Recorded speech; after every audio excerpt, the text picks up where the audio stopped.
Malam ini, rumah Narti ramai dengan sanak saudara, tetangga kiri kanan yang ikut mendoakan untuk calon bayi Rinjani. Ayu dan Danang pun ada di antara mereka. Jangan ditanya bagaimana perasaan Ayu saat ini. Hancur tak terperi. Tapi, Ayu tidak menunjukkan kelemahan di hadapan mereka. Dia berusaha mati-matian untuk tegar di saat suaminya kusyuk mengikuti acara tersebut. Bersabar dan menahan emosi itu yang Ayu lakukan saat ini.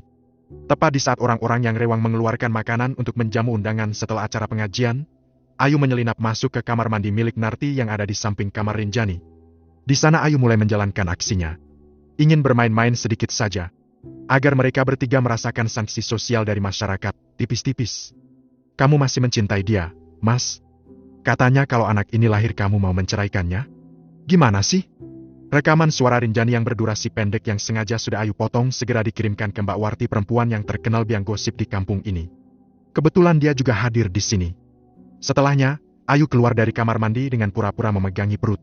Wajahnya pun dibuat selemah mungkin agar meyakinkan kalau wanita itu memang tidak baik-baik saja. Mbak, kenapa? Sakit perut? Rinjani yang pertama melihat Ayu keluar dari toilet. Iya, nih. Nggak tahu makan apa. Ingat. Mungkin karena tadi di jalan makan rujak yang terlalu pedas. Duh, mengapa aku jadi pandai berbohong begini? Kalian bertiga sih yang membuat aku jadi pandai berdusta seperti ini. Ayu merutuki di dalam hati. Aku ambilkan obat dulu, ya? Tunggu di sini. Ayu mengangguk saat Rinjani masuk ke kamarnya. Detik berikutnya mulai terdengar kasak-kusuk dari mulut ibu-ibu rewang yang ada di dapur. Ayu pun melongok ke arah dapur. Mbak Warti sedang menunjukkan video kiriman Ayu tadi ke orang-orang yang ada di sekitarnya. Ya Allah, jadi ini alasan suaminya nggak bisa datang. Ternyata istri kedua. Pantas saja. Walah Jebil hanya jadi istri simpanan, Zo. Tapi gayanya ibunya itu loh selangit. Masih lebih baik aku rupanya. Najis. Suara Mbak Tunikem menggelegar memenuhi ruangan dapur. Ayu masih pura-pura tidak peduli tapi hatinya bersorak senang. Setidaknya berhasil menyebarkan rahasia busuk Rinjani. Biarlah ibu-ibu yang mencaci dan alam yang menghukum Rinjani dan ibunya. Memang ada apa? Ada berita apa? Mak Teti yang baru masuk dari depan pun penasaran dengan apa yang sedang dibicarakan ibu-ibu di belakang. Lihat ini. Ternyata Rinjani itu istri kedua.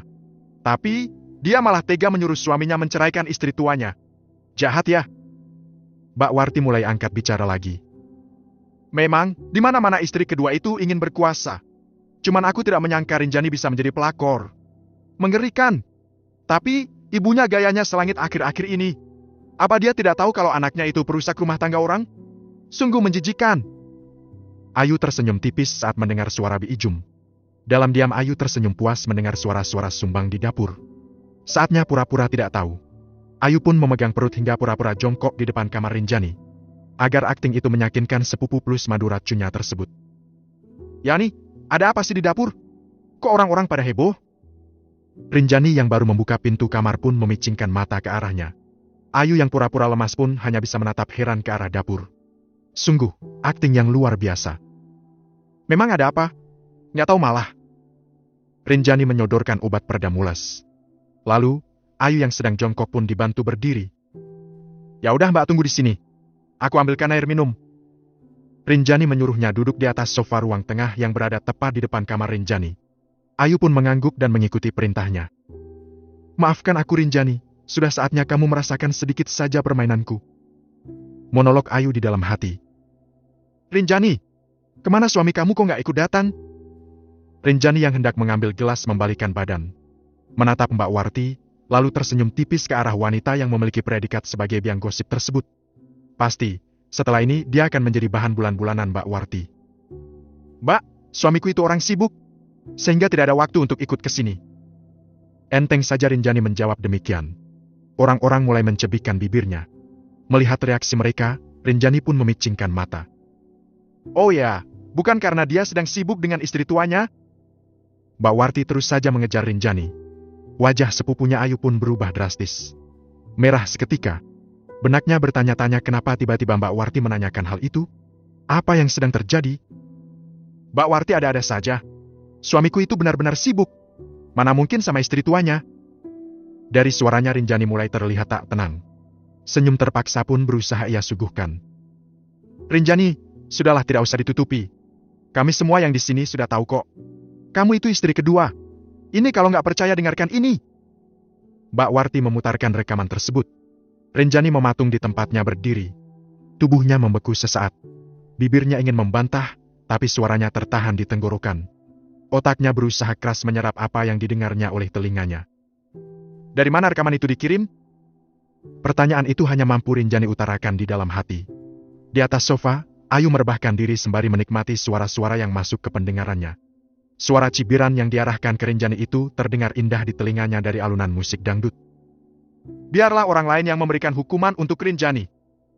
Monolog Ayu di dalam hati. Renjani, apa kamu tidak takut mendapatkan karma? Ingat, kalau laki-laki itu sudah berani berkhianat, maka penyakit itu tidak akan sembuh begitu saja. Dia akan kembali berkhianat suatu saat nanti. Aku sih hanya mengingatkan. Mbak Warti kembali bersuara. Dipandangnya Renjani dengan tatapan jijik. Kalau kamu sudah terlanjur jadi istri kedua, janganlah menjadi serakah sehingga menyuruh suamimu menceraikan istri pertamanya. Jangan egois menjadi manusia. Bagaimana kalau kamu berada di posisi istri pertama? Bi Ijum ikut menasihati Renjani.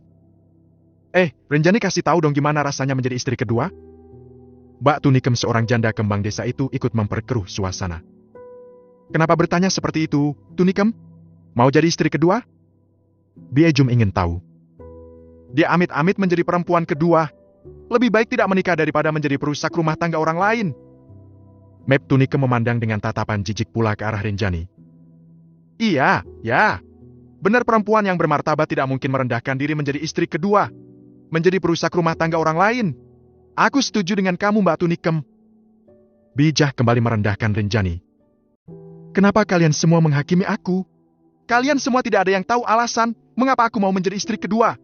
Jadi stop menghakimi dan jangan menjadi orang yang sok suci. Suara Renjani bergetar. Ada amarah di sana. Detik berikutnya tangis Renjani pecah. Renjani, coba jelaskan alasanmu menjadi orang ketiga. Apapun alasannya, wanita perusak rumah tangga orang itu ya wanita rendahan. Perempuan yang tidak memiliki harga diri. Mbak Tunikem, perempuan yang bercerai karena dikhianati itu, meluapkan emosinya. Renjani mengingat pada wanita yang telah berhasil merampasnya suaminya. Ayu yang sejak tadi hanya tersenyum, kini mulai beringsut dari tempat duduknya. Lalu, berjalan ke arah dapur. Ada apa sih ini? Ayu memegang pundak Renjani yang mulai terguncang karena tangis. Renjani, kenapa menangis? Ayu pura-pura bersimpati padahal, di dalam hati ia terbahak.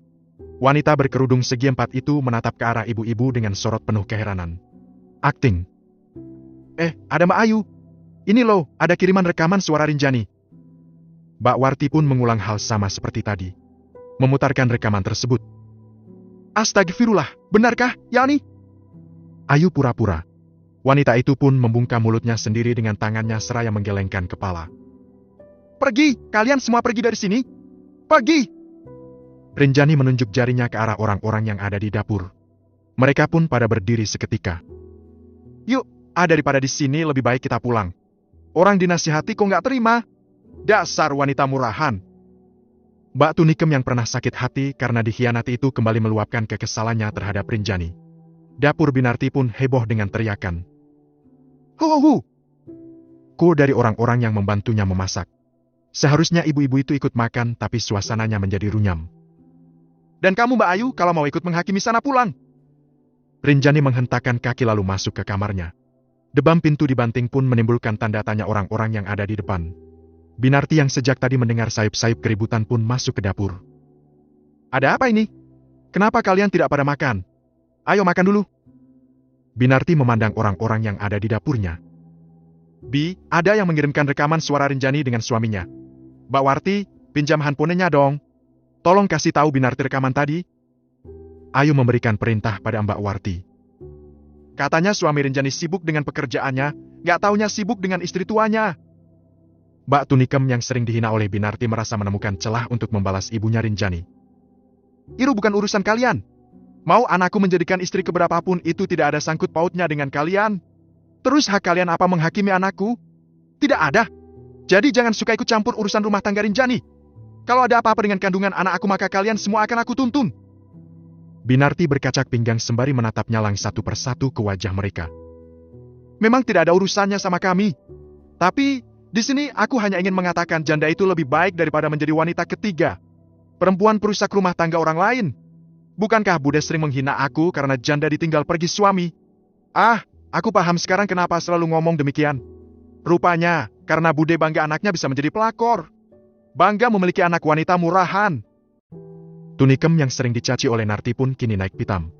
Dia ingat betul sering diolok-olok oleh Narti. Kehebohan di dapur membuat Ayu tersenyum puas. Ini belum seberapa, Renjani. Lihat apa yang akan terjadi di besok pagi. Ini baru permulaan. Aku belum puas kalau kamu belum tersiksa. Apalagi yang akan dilakukan Ayu? Kondisi yang memanas. Ketika sepupu menjadi madu. Bab 19. Suara Mbak Tunikem yang melengking membuat orang-orang berhamburan menuju dapur. Termasuk Mas Danang. Baguslah, Mas. Berdiri terus kamu di situ agar memudahkan aku untuk menghabisi dan menelanjangimu dengan kata-kata pedasku. Kamu harus tahu aku bukan lawan yang mudah kamu taklukkan. Fahami itu. Sudah cukup 4 tahun aku memelihara benalu di rumahku sendiri. Kini saatnya mulai beraksi. Ada sih sebenarnya. Seorang bapak-bapak yang kulupa namanya datang menghampiri aku. Kurang tahu, Pak. Sengaja aku menjawab demikian. Biar orang-orang penasaran. Lalu, mereka akan mencari tahu sendiri dengan cara menonton di sini. Aku tersenyum tipis saat dapur ini dipenuhi oleh tamu undangan. Biar makin seru dan meluas. Asyikan sekali tepuk 2-3 nyamuk terkapar. Biarlah mereka semua menjadi tontonan warga. Setidaknya ini akan memberikan sedikit pelajaran untuk Binarti dan Rinjani. Bisa dipastikan baik Rinjani ataupun Binarti akan mendapatkan sanksi sosial seperti ini. Dan aku pun tidak perlu capek-capek menghukum mereka. Biarlah Allah menjalankan perannya. Aku cukup menjalankan sedikit permainan kecil saja. Kamu benar-benar kurang ajar, Tunikem. Tidak punya sopan santun. Berani membentak orang tua. Kini adiknya ibuku yang naik pitam. Ditunjuknya perempuan berwajah manis itu. Kuperhatikan dada Binarti pun sedang naik turun. Sebab menahan amarah. Lalu, mulut ibunya Rinjani pun masih terlihat ingin berbicara tapi segera diserobot oleh Mbak Tunikem lagi. Aku tidak akan seperti ini seandainya Bibi tidak pernah menghinaku. Memangnya, selama ini aku pernah ikut campur urusan orang lain? Enggak kan? Tapi mengapa Bibi selalu mengusik statusku yang janda? Selama ini aku diam, sebab menganggap kehidupan kalian itu sempurna. Namun, rupanya perkiraanku salah besar. Anakmu lebih buruk dari aku sebab sudah menjadi perebut suami orang. Makanya, kalau mau dihormati, maka hormati orang lain terlebih dahulu. Menghargai orang lain aja nggak bisa tali minta dihargai. Mimpi! Jelek! Ucapan janda kembang itu sungguh tajam dan menusuk kalbu bagi yang paham. Mbak Tunikem masih bersemangat 45 dalam menjawab ucapan Binarti. Janda minta dihargai. Mimpi! Masih mending anakku daripada kamu, Tunikem. Kamu masih muda sudah menjadi janda gara-gara ditinggal suami demi wanita lain. Pasti ada yang salah dalam dirimu. Bandingkan dengan Rinjani. Dia dijadikan istri kedua karenanya lebih istimewa daripada istri pertama suaminya. Binarti melirikku. Tanganku mengepal seketika. Kurang ajar perempuan tua itu. Apa maksud dari kata-kata wanita setengah umur itu? Semakin tua bukan makin dewasa tapi semakin gila. Ingat, seorang laki-laki tidak akan pernah pindah ke lain hati kalau istrinya sudah sempurna di matanya. Semangat 45 Binarti mengucapkan kalimat itu. Kurang ajar memang mulut wanita tidak tahu diuntung itu. Dadaku pun naik turun dibuatnya. Emosiku naik sampai ke puncak kepala. Darahku pun menggelegak memenuhi seluruh tubuh ini.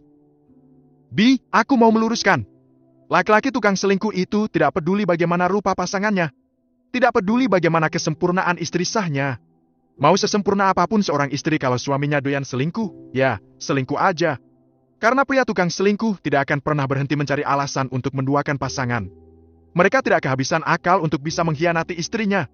Sebab mereka jenis laki-laki murahan yang mudah menempel sama siapa saja. Satu lagi manusiawi macam mereka tidak akan pernah puas dengan perempuan yang sudah didapatkannya. Jadi, jangan bangga kalau saat ini berhasil menjadi istri kedua. Sebab tidak menutup kemungkinan dia pun akan mengalami hal serupa seperti istri pertama. Dicampakkan oleh suaminya. Aku pun penuh nafsu mendebat Binarti. Banyak kutekan kata-kata di sana-sini agar Mas Danang bisa meresapi ucapanku. Sejak tadi kedua mata ini terus menyapu ke seluruh penjuru dapur ini. Tapi, seringkali fokusku ke arah Binarti dan juga Mas Danang. Sempat kulihat Mas Danang yang kesulitan menelan salivanya sendiri. Saat ini pun dia terdiam di tempatnya. Matanya menunduk. Aku yakin rasa serba salah sedang bersarang dalam dadanya. Apa yang kamu rasakan setelah kukuliti habis-habisan, Mas? Ah, ini belum seberapa. Baru pemanasan. Ayo, kenapa kamu malah membelah Tunikem? Di sini adik sepupumu sedang disalahkan. Binarti mendelik ke arahku. Aku tersenyum miring menanggapinya. Semua yang hadir pun terdiam. Mbak Tunikem kulihat hanya bisa menghela napas panjang dengan mata menatap ke arahku. Maaf, Mbak. Aku bukan sedang membelamu. Tapi, aku akan membela diriku sendiri.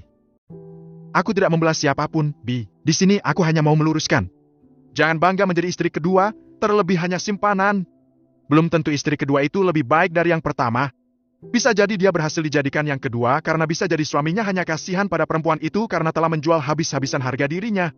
Atau bisa jadi seseorang itu berhasil menjadi istri kedua bukan karena suaminya yang mau, tapi karena dia berhasil menjebak dan menekan laki-lakinya sehingga pria beristri itu tidak memiliki pilihan lain selain mengawininya. Dan satu lagi, kalau wanita itu lebih baik dari istri yang pertama, tentu dia tidak akan merebut suami orang. Dan kenapa aku ngomong seperti ini? Bukan karena aku membela Mbak Tunikem, bukan. Karena aku sendiri memiliki prinsip. Pantang dikhianati, terlebih oleh pasangan. Kalau suami ketahuan berkhianat, siap-siap ku buat gelandang dari rumahku. Jadi ini bukan membelah siapapun. Tapi, meluruskan dari sudut pandang aku. Aku pun akan memilih menjadi janda daripada dikhianati. Ya, Mas Danang. Sengaja aku sebut nama suami. Biar dia paham apa yang aku maksud. Puas aku bisa emosi di dalam sini. Setidak, amarah pada Mas Danang ini bisa terluapkan. Lagi-lagi Mas Danang terpaku di tempatnya. Tatapannya lurus ke arahku. Jakunnya naik turun. Aku yakin dia kesulitan menelan ludah lagi. Bisa menjadi taruhan, saat ini jiwanya pasti sedang digerogoti rasa takut ketahuan yang sangat dahsyat. Pasti, laki-laki pengecut itu belum siap aku mengetahui pengkhianatan mereka. Sebab, dia belum berhasil merongrong hartaku. Sayangnya, itu hanya mimpi di siang bolong untuknya. Ini sebenarnya ada apa, sih? Di belakang masih kudengar pertanyaan seperti itu. Aku yakin orang tersebut tidak begitu paham dengan apa yang terjadi di rumah ini. Tapi, ya sudahlah tidak apa-apa. Tidak semua orang bisa menangkap apa yang sebenarnya terjadi. Tidak semua orang diberikan daya tangkap yang cepat. Kita maklumi saja. Bapak-bapak, ibu-ibu, mohon maaf atas ketidaknyamanan. Ini masalah keluarga. Biar kami selesaikan dengan kekeluargaan. Sepertinya bapak-bapak dan ibu-ibu bisa meninggalkan rumah ini. Saya haturkan terima kasih banyak atas kehadirannya dan mohon maaf atas ketidaknyamanannya. Bun yang sejak tadi diam kini ambil kesempatan untuk membubarkan orang-orang yang sedang melingkari kami. Bun tidak bohong, ini masalah keluarga. Keluarga besar antara aku, Mas Danang, Renjani, Binarti, serta Mbak Tunikem. Ya, Mbak Tunikem masih keluarga kami. Dia anak dari sepupunya ibuku dan Binarti. Terhitung masih keponakan mereka. Semua orang menatap ke arah Bun yang sedang menangkupkan tangan di depan dada. Aku tersenyum ke arah beliau. Aku rasa tindakan Bun cukup tepat untuk mengusir orang-orang secara halus. Ini sudah malam, kalau tidak segera dibubarkan mau sampai kapan? Bagiku malam ini sudah cukup memberikan pelajaran pada mereka. Sesuai dengan permintaan Bun, orang-orang pun membubarkan diri dengan berbagai dengungan yang keluar dari mulut mereka. Peduli amat. Toh, di sini yang akan menjadi bahan gunjingan pun pasti Binarti. Bukan aku. Ini sebenarnya ada apa sih? Kenapa terjadi keributan yang sangat memalukan? Masak setelah mendoakan untuk jabang bayi, kok malah terjadi huru-hara seperti ini? Ada apa? Bun yang memang tidak begitu paham dengan apa yang terjadi mulai membuka obrolan. Saat ini kami berlima sedang duduk melingkar di atas karpet di ruang tengah milik Binarti. Hadir di antara kami, Mbak Tunikem, Bun, Mas Danang, Binarti, Mbak Warti yang sengaja aku tahan untuk menjadi saksi. Ah, bukan aku yang mau, tapi dia sendiri yang meminta untuk ikut duduk di sini. Tentu, ku sambut dengan kedua tangan terbuka. Renjani sendiri, sejak tadi dia tidak memunculkan batang hidungnya. Mentalnya sudah down barangkali. Peduli amat. Sekarang giliranku menghajar Mas Danang dengan kata-kata kembali. Jadi gini, Bun. Tadi ada orang yang mengirimkan rekaman suara Renjani di handphone Mbak Warti. Mbak, coba diputar suara Renjani. Aku menepuk lengan Mbak Warti yang duduk di sampingku. Perempuan itu dengan sigap menjalankan perintahku. Bun dan Mas Danang melongo tidak percaya dengan apa yang baru saja mereka dengar. Itu pasti editan. Itu pasti ulah orang yang tidak menyukai Renjani. Mas Danang mencoba mencari pembelaan. Ada yang nyeri di dalam sini. Mas Danang segitu membela istri sirinya. Padahal, semua itu telah terbukti nyata. Bahkan di depan dia sendiri Renjani berkata demikian. Tapi, laki-laki itu berkelit demi membela madu pahitku itu.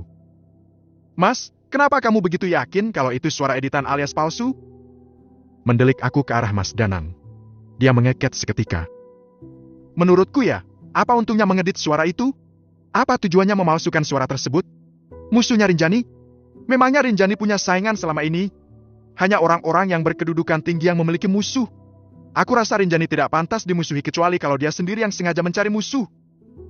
Lagi-lagi ucapanku penuh penekanan di setiap kata. Binarti mendelik ke arahku. Aku acuh.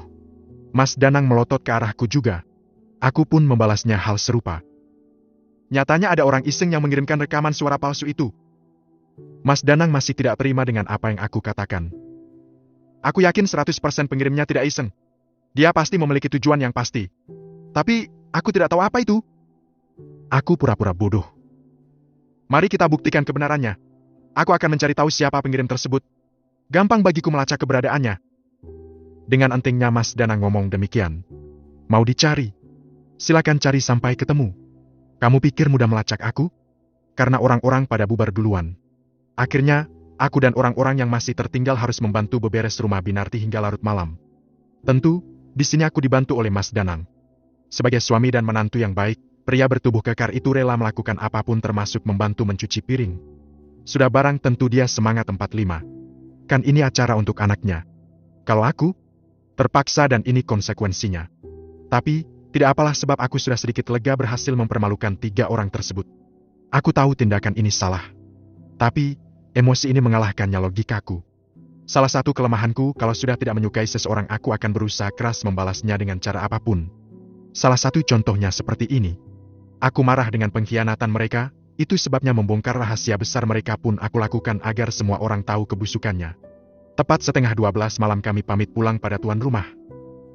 Bi, kami pulang, ya. Rinjani kami pulang. Rinjani yang sudah terbangun pun ikut nimbrung di dapur.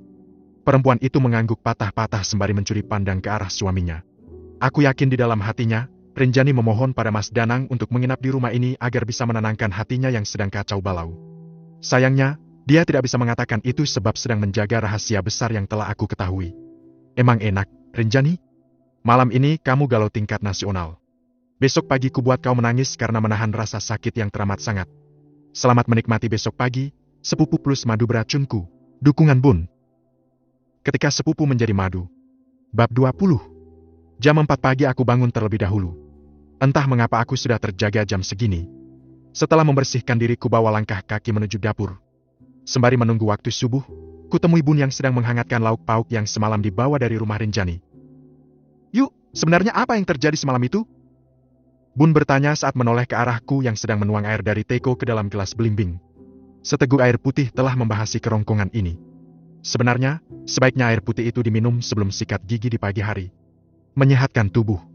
Bahkan, ada yang mengatakan tidak pernah merasakan keluhan apapun karena merutinkan minum air putih sebelum sikat gigi di pagi hari. Sayangnya, aku kadang lupa melakukan hal itu. Sebenarnya siapa yang mengirim rekaman suara itu? Bun kembali bertanya. Namun, aku masih bergeming saat mata kami bersirobok. Kutatap Bun dengan seksama. Mungkin, ini waktu yang tepat untuk mengungkapkan semuanya ke orang tua tunggalku itu. Aku yakin kejadian semalam sedikit banyak akan bisa membuka pikiran Bun tentang keponakannya selama ini. Bun, ayo mau ngomong. Tapi, Bun tunggu dulu di sini ya. Bun menyahut dengan anggukan. Segera, kutinggalkan Bun di dapur. Kubawa langkah kaki menuju kamar. Mas Danang masih tertidur dengan pulasnya. Handphone di atas meja toilet pun segera kuambil. Lalu, kukunci kamar dari luar agar Mas Danang tidak bisa mendengar apa yang akan kubiarkan dengan Bun.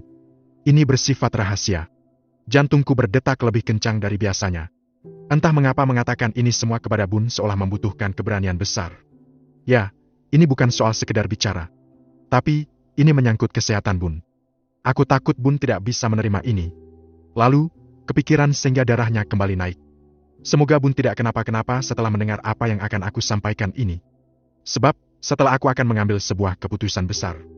Dan aku berharap semoga Bun memahami dan memaklumi keputusanku nanti.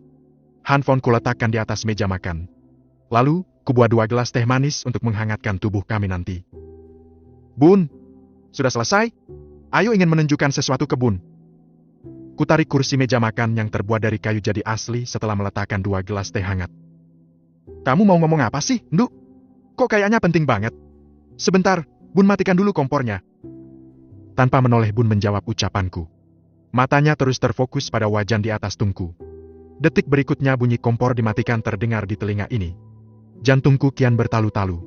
Aku sangat takut setelah ini Bun akan jatuh sakit. Namun, memendamnya sendiri pun bukan solusi. Orang tuaku harus tahu permasalahan yang kuhadapi. Ada apa? Bun sudah mengambil tempat duduk di sebelahku. Lalu, kusodorkan segelas teh pada beliau. Aku terdiam sesaat, mengatur napas serta keberanian sejenak sebelum akhirnya mengatakan sebuah rahasia besar. Bun, seandainya Ayu bercerai bagaimana? Pertanyaan itu meluncur begitu saja dari bibir ini. Bun memicingkan mata, keningnya berkerut dengan banyak lipatan. Tatapan tajam Bun menghunus irisku. Bun menarik napas dalam-dalam. Detik berikutnya Bun melunakkan tatapan beliau. Setan akan berpesta merayakan kemenangannya karena berhasil membuat kalian bercerai. Arsy atau singgasana Allah akan bergetar sebab perceraianmu. Apa tidak ada jalan lain selain berpisah? Mengapa tiba-tiba ingin bercerai? Ada masalah apa? Bun lebih santai dari sebelumnya. Sedikit tenang. Aku pun segera mengambil handphone yang sejak tadi teronggok di atas meja. Lalu, detik berikutnya aku pun memutar rekaman suara Rinjani dan Mas Danang. Dimulai dari Rinjani yang mengucapkan terima kasih pada karena sudah memilih untuk menemaninya. Dilanjutkan dengan suara Mas Danang yang berjanji akan selalu membuat Rinjani bahagia. Bun tersentak kaget saat mendengar pertanyaan Rinjani pada Mas Danang seandainya tidak ada anak di antara mereka terlebih dahulu. Astagfirullah, jadi Rinjani telah hamil duluan? Bun menatapku tak percaya. Aku mengangguk. Bun kembali mengucapkan istighfar berulang kali. Mereka sudah selingkuh di belakangku sejauh ini, Bun. Sesak dadaku mengingat semua itu. Aku memejamkan mata sesaat. Dada ini kembali sebak. Pengkhianatan itu sungguh menyisakan sakit yang luar biasa. Mungkin, kalau orang ketiganya adalah wanita lain tidak akan sesakit ini. Sayangnya, pelakor itu sepupuku sendiri. Orang yang dulu begitu disayangi Bun. Dibangun sekolahnya oleh ibuku. Tapi, tanpa perasaan dia tega menghancurkannya pernikahan sepupunya sendiri. Handphone itu kembali memutar suara Rinjani yang menginginkan perceraian antara aku dan Mas Danang. Astagfirullah. Bun mengurut dada berulang kali setelah mendengar suara Rinjani tersebut. Segera kuelus lengan Bun dengan lembut, agar beliau bisa sedikit tenang. Meskipun, aku sendiri butuh ditenangkan. Air mata ini tidak dapat lagi kusembunyikan. Di depan Bun aku merasakan sakit yang luar biasa. Sejak kapan kamu mengetahui semuanya, Enduk? Suara Bun bergetar saat bertanya itu. Sebelum Bun jatuh sakit? Innalillahi. Bun kembali menarik napas panjang. Beliau menggelengkan kepalanya kuat-kuat seraya mengucapkan istighfar berulang. Itu kamu dapatkan dari mana, Enduk? Bun mantap nanar. Mata beliau pun berkabut. Ayo rekam sendiri, Bun. Waktu itu Ayu mengikuti Mas Danang dan juga Rinjani di metro. Ayu masih memiliki banyak bukti lagi, Bun. Kusap air mata yang membasahi pipi ini. Bun memejamkan mata. Membiarkan air mata itu berderai. Bun, tidak pernah tahu apa yang membuat Narti tega melakukan semua ini pada Bun. Padahal, Bun adalah orang yang selalu ada untuknya di saat kesusahan. Dia adik kandung Bun. Tapi, tega dan sampai hati menusuk Bun dengan cara seperti ini. Bun tidak menyangka Rinjani sanggup melakukan ini semua padamu. Bun sakit hati. Sangat sakit. Diperlakukan seperti ini oleh mereka. Bun terisak setelahnya. Bun, yang sakit bukan hanya Bun. Aku pun sakit kebaikan Bun dibalas seperti ini oleh mereka. Kami sama-sama terluka oleh perbuatan Binarti dan anaknya. Kami pun menangis bersama dengan berpelukan untuk melampiaskan rasa sesak ini. Hingga azan subuh berkumandang. Bun melerai pelukan kami. Diusapnya air mataku yang terus meleleh. Ditangkupnya wajahku dengan kedua tanganku. Bun tidak akan menyesali apa yang telah Bun lakukan pada mereka. Biarlah itu menjadi urusan Allah. Bun yakin Binarti akan menemui hukumannya sendiri. Saat ini Bun ingin tahu apa yang akan kamu lakukan, Enduk. Bun tidak ikhlas kamu diperlakukan seperti ini. Bun melepaskan tangannya dari pipiku. Lalu, beliau menyusut air matanya sendiri dengan ujung tangannya. Bun benar. Biarlah semua kebaikan beliau dibalas oleh Allah. Saat ini kami hanya akan fokus ke masa depan terserah dengan masa lalu. Ayu akan menggugat cerai, Bun. Aku sudah tidak bisa lagi mempertahankan rumah tangga ini. Bun akan mendukung keputusanmu, Enduk. Sekarang kita salat dan memohon untuk diberikan kemudahan dan kekuatan untuk melewati ini semuanya. Bun yakin kamu mampu. Aku lega setelah mengungkapkan semua ini pada Bun. Setidaknya kekhawatiranku tidak terbukti. Bun ternyata justru memberikan kekuatan serta dukungan padaku. Pagi ini aku sengaja keramas setelah salat subuh. Sengaja untuk memanasi Rinjani. Lalu, kubuat status di WhatsApp. Tinggal di kamar ini mengingatkan dengan malam pertama. Jadi malu mengingatnya. Pagi-pagi sudah dibikin keramas. Tidak lupa aku kirimkan gambar rambut Mas Danang basah. Terkirim. Padahal status itu ku setting khusus untuk Rinjani seorang. Aku yakin Rinjani akan panas setelah ini. Menjual aset. Ketika sepupu menjadi madu. Bab ke-21. Ketukan pintu dapur tidak membuatku lepas bangkit dari tempat duduk. Melihat aku yang acuh, Mas Danang pun segera berdiri, lalu berjalan menuju pintu. Dari tempat duduk dapat kulihat dengan jelas siapa yang datang. Mas! Matanya melotot sempurna saat menatap rambut serta rambut Mas Danang yang terlihat basah. Dapat kutangkap kecemburuan dari sorot matanya. Emang enak digituin? Rinjani mengalihkan pandangannya ke arah samping. Lalu, terdiam beberapa saat ketika matanya bertemu pandang dengan suaminya. Tatapannya terus melihat ke arah rambut basah Mas Danang. Sesuai dengan perkiraanku, Rinjani pasti akan datang ke rumah Bun. Dari sini dapat kulihat Rinjani yang mengerjap beberapa kali. Aku yakin perempuan itu sedang berusaha keras menahan tangisnya. Hatinya pasti hancur melihat suaminya pagi-pagi keramas. Rinjani? Tumben pagi-pagi udah kesini? Aku pun menghampiri mereka yang sedang bersih tatap. Lalu, pandangan perempuan itu dialih ke arah rambutku yang sama basahnya dengan milik Mas Danang. Panas-panaslah, Rinjani. Padahal, aku keramas tanpa sebab. Bukan karena mandi wajib, bukan. Tapi, sengaja untuk memanasi Rinjani. Mengapa Mas Danang ikutan keramas? Sebab hasil casinganku. Kecap sengaja aku oles-oleskan ke rambut belah tengah tersebut saat membangunkannya di pagi hari. Dan rencanaku berhasil. Dia terpaksa keramas pagi-pagi. Ini, Mbak. Kue di rumah tidak ada yang makan. Rinjani menyodorkan sepiring kue basah sisa semalam. Terima kasih. Aku tersenyum ke arah sepupu tersebut. Kue sisa semalam dijadikan alasan untuk bertandang ke sini. Aku yakin tujuan utama Rinjani adalah untuk mengecek kebenaran status WhatsAppku tadi. Ayo masuk. Kutuntun sepupu rasa madu itu ke dalam. Lalu, kutangkang segelas teh manis dari teko kecil. Itu buat aku, Mbak. Gak usah. Aku hanya sebentar, mau pamit. Bude kemana? Rinjani mengedarkan pandangan ke segala penjuru. Bun udah berangkat ke sawah. Ada orang yang bekerja katanya. Aku menarik kursi di hadapan. Lalu, bobot tubuh ini pun aku jatuhkan di atasnya. Rinjani memasuki rumah Bun dengan bermuram durja. Bertemu dengan aku dan Mas Danang dengan kondisi rambut sama-sama basah membuat wajah cantik itu memerah seketika. Aku yakin hawa panas sedang menyelimuti hatinya. Dapat kutanggap ketidaknyamanan di wajah Mas Danang. Pasti, dia pun merasa serba salah. Mau menjelaskan tentang rambutnya yang basah pada Rinjani, tapi tidak memiliki kesempatan. Tidak dijelaskan membuat istri mudanya salah paham dan bisa marah berkepanjangan. Emang enak berada di posisi seperti ini? Kalau gitu aku pamit, Mbak. Sampaikan salamku untuk Bun. Rinjani bangkit dari tempat duduk. Lalu, menyalami dan memeluk aku selayaknya saudara tanpa konflik. Ya, Rinjani sebaik itu orangnya. Tapi, entah karena apa dia tega menusukku dari belakang. Seandainya, aku tidak melihat dan mendengar secara langsung, pun tidak akan pernah percaya jika sepupuku adalah maduku sendiri. Ditatapnya mata Mas Danang sebelum akhirnya meninggalkan rumah ini. Mungkin, melalui sorot mata itu meminta suaminya untuk segera menyusul. Kamu mau pulang hari ini? Kenapa buru-buru? Hati-hati di jalan. Salam buat suaminya. Kulepaskan pelukan Rinjani. Wanita itu tidak menjawab sepatah kata pun. Dia hanya mengangguk sebelum akhirnya mengucapkan salam. Rinjani sangat pandai memainkan peran. Di depanku dia berlaku selayaknya sepupu. Di belakang dia mengambil suamiku. Di samping aku tidak tahu. Kami lepas kepergian Rinjani hingga depan pintu. Gunjingan semalam pasti menjadi alasan Rinjani untuk segera pulang ke tempatnya berdomisili selama ini. Aku yakin dia tidak sanggup berlama-lama tinggal di sini. Di kampung, penyebaran gosip itu sangat cepat perputarannya. Terkadang malah dilebih-lebihkan. Mas Danang mematung di depan pintu seraya memandang punggung istri mudanya yang kian menjauh. Kenapa memandangi Rinjani segitunya, Mas? Lama-lama aku ingin menegurnya juga. Aku pun kembali duduk di tempat semula. Di depan meja makan. Enggak. Mas tiba-tiba ingat kalau batas liburnya hanya sampai hari ini. Nanti malam Mas berangkat ke tempat kerja ya? Entah itu kalimat minta izin atau menegaskan kalau dia mau berangkat nanti malam. Entahlah. Pria itu pun berjalan ke arahku. Terserah, Mas. Aku mah sudah membebaskanmu, kok. Kuucapkan itu dengan tenang. Kata-kata itu bukan pemanis bibir semata. Tapi, aku memang sudah benar-benar ingin melepaskan Mas Danang. Pria itu membalikkan badannya, berjalan ke arahku dengan tatapan tajam. Maksud kamu apa?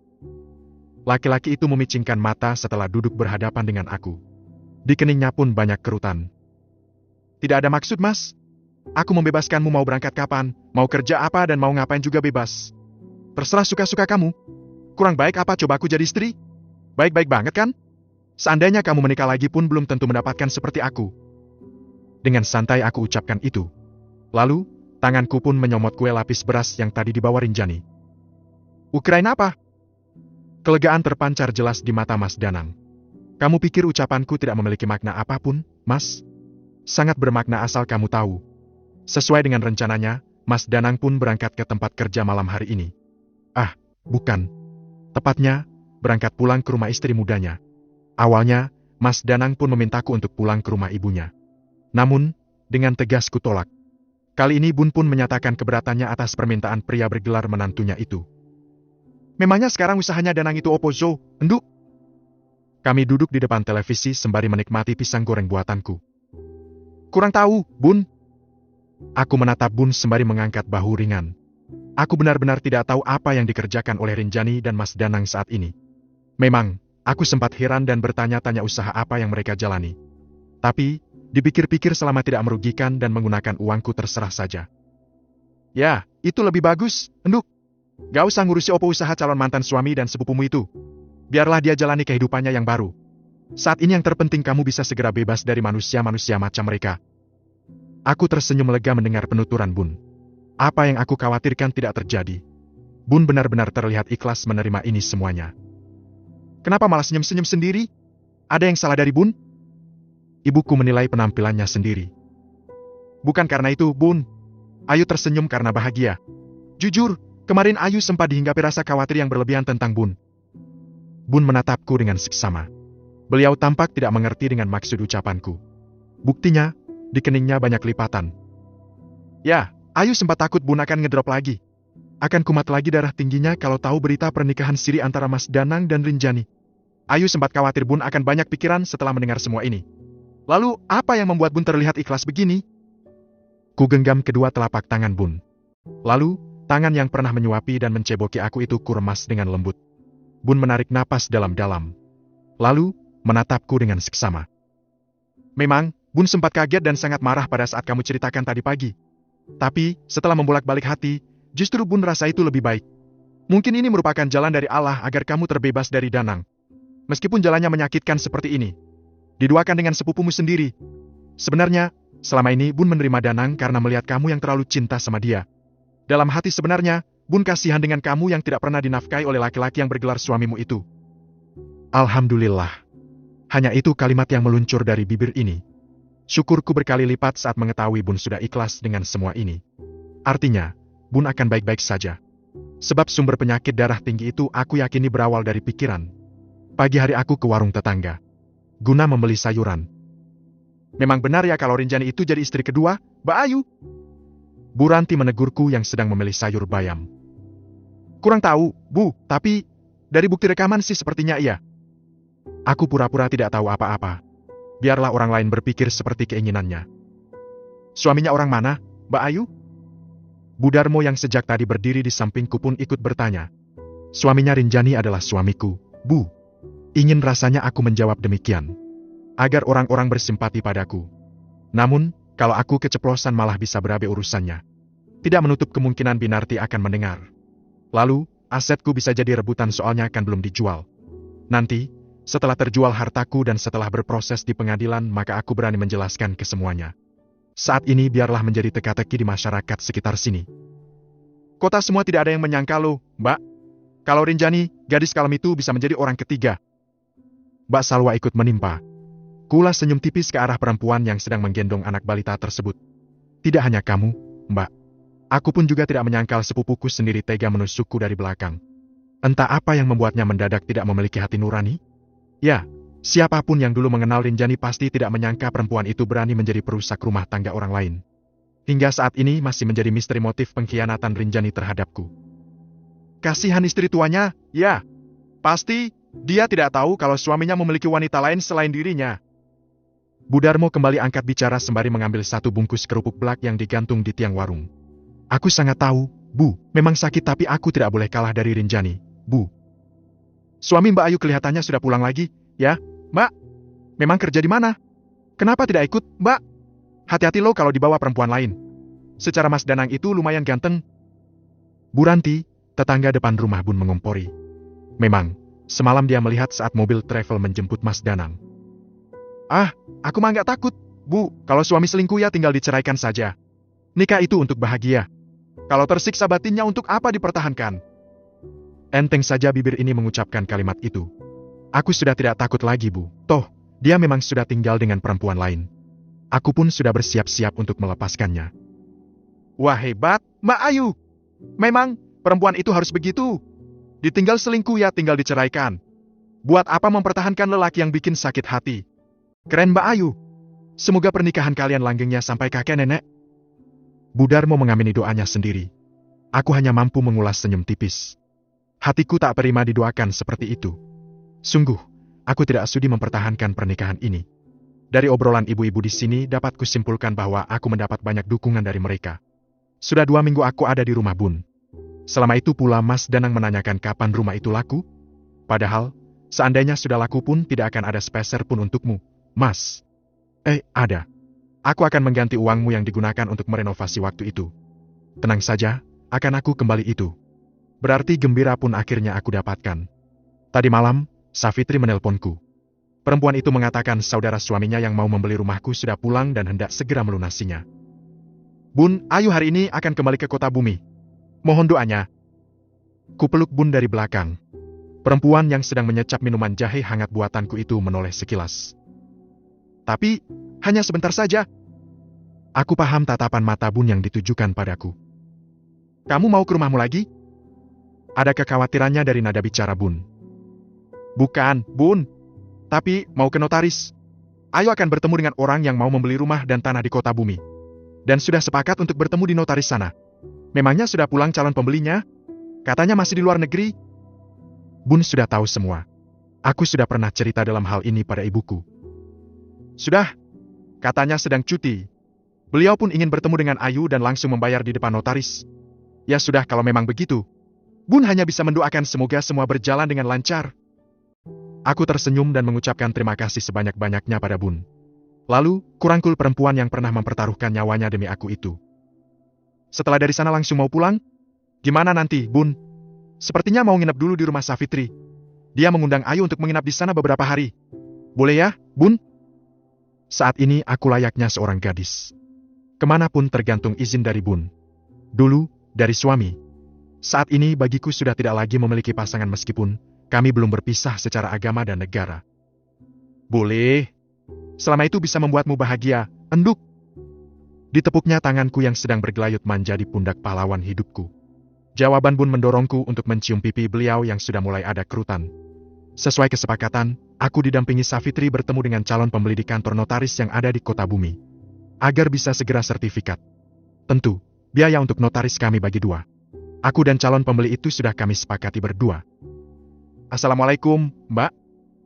Savitri menyapa perempuan cantik yang kami temui di parkiran kantor notaris. Perempuan tersebut baru saja turun dari mobil Avanza. Savitri, apa kabar? Kamu makin cantik aja. 2 perempuan yang berbeda usia itu saling memeluk dan mencium pipi kiri dan kanan. Aku hanya tersenyum melihatnya. Alhamdulillah baik, Mbak. Oh ya, kenalkan, Mbak. Ini Ayu pemilik rumah yang akan dibeli oleh Mbak Tata. Savitri memperkenalkan aku pada saudara suaminya setelah melepaskan pelukan mereka. Masya Allah, manisnya. Ternyata lebih manis aslinya daripada di video kemarin. Kenalkan saya Dewi Tanya biasa dipanggil Tata. Perempuan glowing itu mengulurkan tangannya ke arahku. Segera, aku menyambutnya. Ayo, Mbak. Senang bertemu langsung dengan Mbak Tata. Setelah sedikit basa-basi, kami pun masuk ke kantor notaris secara bersamaan. Jual beli pun terlaksana tanpa kendala. Lalu, notaris pun menjelaskan proses AJB pun sudah selesai hanya tinggal menunggu balik nama sertifikat. Dan beliau bilang butuh waktu sekitar 1 bulanan, karena ada proses ke kantor desa dan lain sebagainya. Senang bertransaksi dengan kamu, Ayu. Mbak Tata mengulurkan tangan ke arahku kembali setelah kami keluar dari kantor notaris tersebut. Saya pun sangat senang. Semoga di tangan Mbak Tata rumah itu menjadi berkah untuk semua anggota keluarga. Semoga kebahagiaan selalu menyertai Mbak Tata di rumah tersebut. Terima kasih sebanyak-banyaknya saya ucapkan untuk Mbak Tata. Sama-sama Ayu. Setelah semuanya beres saya pun akan segera nempatinya. Barangkali ada barang yang mau kamu ambil silakan diambil. Mbak Tata berucap dari balik senyum manisnya. Aku hanya bisa mengangguk setelah mendengarnya. Rencananya, malam ini aku akan pulang ke rumah itu. Mengambil baju-baju serta barang-barang pribadiku yang masih ada di sana. Untuk perabot serta furniture memang sudah aku hitung harganya. Dan semua itu sudah dibayar oleh Mbak Tata melalui transferan kemarin sore. Berikut uang tanah dan bangunannya.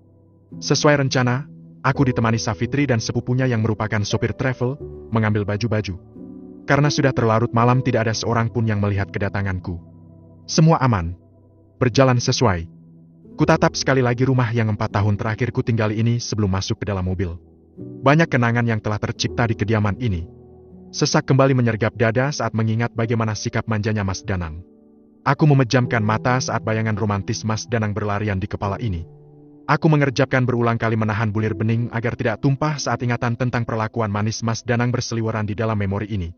Tapi, aku segera menyusut air mata saat teringat bagaimana laki-laki tidak tahu diri itu sanggup menyakiti aku. Sudah cukup Ayu. Ayo cepat pergi dari sini. Cepat lupakan masa lalumu. Kubur kenangan bersama Danang. Dia tidak pantas dikenang. Buka lembaran baru, Ayu. Hatiku terus saja mengingatkan. Iya, tidak seharusnya aku terus mengingat pria tidak tahu diri tersebut. Tapi, tidak apa aku sedikit mengenang serangkaian peristiwa di kediaman ini. Namun, setelah ini aku berjanji akan mengubur semua kenangan di sini. Sudah saatnya aku bangkit. Yuk, ayo sudah malam. Bukankah kita harus kembali ke metro? Aku mengangguk menanggapi ucapan Savitri. Lalu, dengan langkah pasti aku pun segera meninggalkan rumah tersebut. Bu, Mas Danang, aku pergi. Jangan heran kalau rumah ini tidak bisa kamu buka kembali. Jangan mimpi untuk meminta uang bagian dari rumah ini. Selain uang renovasi yang kau berikan waktu itu, kamu tidak sedikit pun berhak atas harta ini. Sudah 2 hari aku tinggal di rumah Savitri. Saat ini aku sedang ingin menenangkan diri dari siapapun termasuk orang-orang di kampung. Rasanya, tinggal di sini itu lebih baik. Siang ini, aku diajak Savitri jalan-jalan di kota, pun harus dikejutkan oleh sesuatu. Yuk, lihat itu. Tangan Savitri menunjuk ke arah 2 orang yang sedang kasmaran. Mataku membola sesaat. Hatiku memang sempat panas sekian detik. Namun, sejurus kemudian aku tersenyum melihat Mas Danang dan Rinjani yang sedang bergandengan tangan di taman kota. Aku harus melakukan sesuatu. Aku tidak boleh menyia-nyiakan kesempatan emas ini. Ayu, mau apa kamu? Aku yang hendak maju ditahan oleh Savitri. Aku tersenyum tipis ke arahnya. Dia tidak boleh tahu yang akan aku lakukan. Aku tidak akan membocorkan pada Savitri sekalipun. Biarlah dia tahu dengan sendirinya, nanti.